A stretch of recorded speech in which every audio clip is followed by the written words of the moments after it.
Hi. നമ്മളെ ഈ പുറത്ത് ജോലി ചെയ്യുന്നവരുടെ എല്ലാവർക്കും ഒരു ഇതുണ്ട്. നീ പുറത്തല്ലേ, നീ ഒരുപാട് രാജ്യങ്ങൾ കാണും, നീ ഒരുപാട് സ്ഥലങ്ങളും ഒരുപാട് സംഭവങ്ങൾ എക്സ്പീരിയൻസ് ചെയ്യുന്നുണ്ട്. പക്ഷേ ഒരു കുഞ്ഞ് കഥ.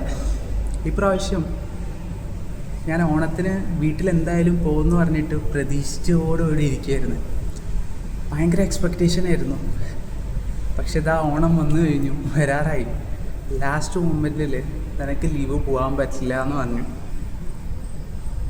പറയുമ്പോൾ ഞാൻ വെറുതെ പറയായിരിക്കും, കഴിഞ്ഞ ഓണത്തിന് പോകാൻ പറ്റിയില്ലല്ലോ, അപ്പോൾ ഇപ്രാവശ്യം എന്തായാലും ഇവന്മാർ വെറുതെ പറഞ്ഞിരിക്കുന്നു വിചാരിച്ചു. പക്ഷേ ശരിക്കും ലീവ് ഇല്ല എന്ന് മനസ്സിലായി. വീട്ടുകാരുടെ അടുത്തൊക്കെ ഭയങ്കര സന്തോഷമായിട്ടിരിക്കുകയായിരുന്നു. അച്ഛൻ വിളിച്ചു പറഞ്ഞ് ഒന്ന് സൂചിപ്പിച്ചു, അച്ഛാ ലീവ് ഇല്ല എന്ന് പറഞ്ഞു.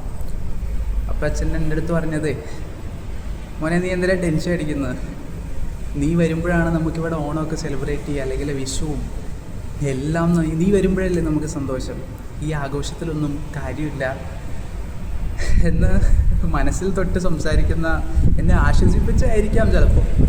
പക്ഷേ ആ വാക്കുകൾ കുറച്ച് ആശ്വാസം കിട്ടി. ഇത് പുറത്ത് പഠിക്കുന്ന ജോലി ചെയ്യുന്ന ആൾക്കാർക്ക് റിലേറ്റ് ചെയ്യാൻ പറ്റും അല്ലേ? പറ്റുമെങ്കിൽ കമൻറ്റ് ചെയ്യും. കേൾക്കാൻ ഞാനും ഭയങ്കര ക്യൂരിയസ് ആണ്. ഒരുപാട് ആൾക്കാർക്ക് ഇങ്ങനെ ഒരു ഇഷ്യൂ ഉണ്ടാവും. എനിക്കിങ്ങനെ ഒരു ചെറിയൊരു ഇഷ്യൂ ഉണ്ടായി, ഞാനത് നിങ്ങളുമായിട്ട് ഷെയർ ചെയ്യുന്നു. That's all. അപ്പോൾ ഒരു റിയാലിറ്റി എന്താണെന്ന് വെച്ച് കഴിഞ്ഞാൽ, പുറത്ത് ജോലി ചെയ്യുന്നവർക്ക് അതിൻ്റേതായ മെറിറ്റ്സ് ആൻഡ് ഡീമെറിറ്റ്സ് ഇഷ്ടം പോലെ ഉണ്ട്. One of the demerit is this. Okay, by.